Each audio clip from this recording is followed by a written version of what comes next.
ชนะสบายดีทุกท่านพบกับโค้ดหมอนเนาะหรือว่าอาจารย์หมอนก็ได้มื้อนี้เขาจะมาเว้าถึงท่าแห้งเนาะผู้ใดที่อยากเริ่มต้นเกี่ยวเฮ็ดกับธุรกิจอย่างใดอย่างหนึ่งเนาะแต่ว่าคิดบ่ออกขอให้เบิ่งท่าแห้งของตัวเองก่อนท่าแห้งไม่ความหยังไม่ความว่าหยังหนึ่งคือท่าแห้งว่าตัวที่หนึ่งคือแม่นความสามารถของเฮาหรือความมักฮักของเฮาที่สองแม่นท่าแห้งทางด้านครอบครัวของเฮาหรือว่าคนรู้จักของเฮาที่เฮ็ดเกี่ยวกับธุรกิจใดธุรกิจหนึ่งเนาะเฮาลองมาหาต่อยอดธุรกิจนั่น หรือว่าเฮ็ดในสิ่งที่ตัวเองมักก็ได้เนาะแต่ว่าอ่าทางอาจารย์หมอนขอ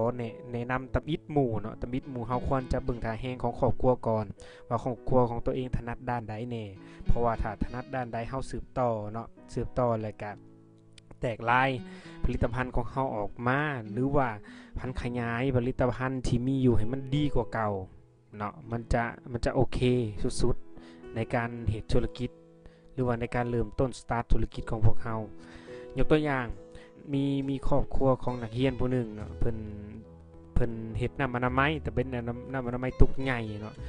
และเพิ่นก็มีแนวคิดคืออยากจะเฮ็ดน้ำอนามัยที่มันเป็นตุกน้อยเนาะแล้วก็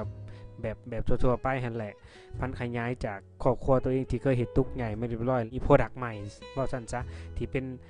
product ที่เป็นตุกน้อยเนาะอันนี้ก็แม่นสิ่งที่ดีในการเฮ็ดธุรกิจของพวกเฮาเนาะโดยการเบิ่งท่าแฮงของตัวเองและนอกเหนือจากนั้นมีอีกเคสหนึ่งเนาะก็คือเคสของครอบครัวที่เป็นชาวสวนหมักไม้เนาะหมักไม้แต่ว่าตัวเองเนาะอยากเริ่มต้นที่ธุรกิจอาจารย์ก็เลยแนะนำว่าควรจะเอาอันหมักไม้ที่มีอยู่หั่นเนาะยกระดับของมันให้มันดูดีขึ้นกว่าเก่ายกตัวอย่างเห็นเป็นแพคเกจจิ้งบ่หรือว่าเสริมช่องทางการจัดจำหน่ายให้มันหลายขึ้นแล้วเฮ็ดให้คนฮู้เกี่ยวกับยี่ห้อของสวนดอกไม้ของเฮาหรือว่าของฟาร์มของเฮาเนาะนี่ก็เป็นตัวอย่างในการใช้ถ่ายแห้งที่มีอยู่เนาะทางด้านครอบครัวและก็ถ้าผู้ใดมีถ่ายแห้งด้วยความมักเนาะทางของตัวเองก็สามารถนำใช้ตัวนั้นได้เนาะอย่าลืมเนาะถ่ายแห้งเริ่มต้นสำคัญที่สุดเบิ่งถ่ายแห้งของตัวเองสิ่งที่ตัวเองมีและสิ่งที่ตัวเองถนัดแล้วนำมาใช้หรือว่าพันขยายให้มันดีขึ้นแล้วธุรกิจของท่านจะไปรอดแล้วมีหยังที่จะปรึกษาก็เชิญสามารถคอมเมนต์มาได้หรือว่าอินบ็อกซ์มาได้อยู่ในเพจของโค้ชหมอเนาะอย่าลืมเนาะ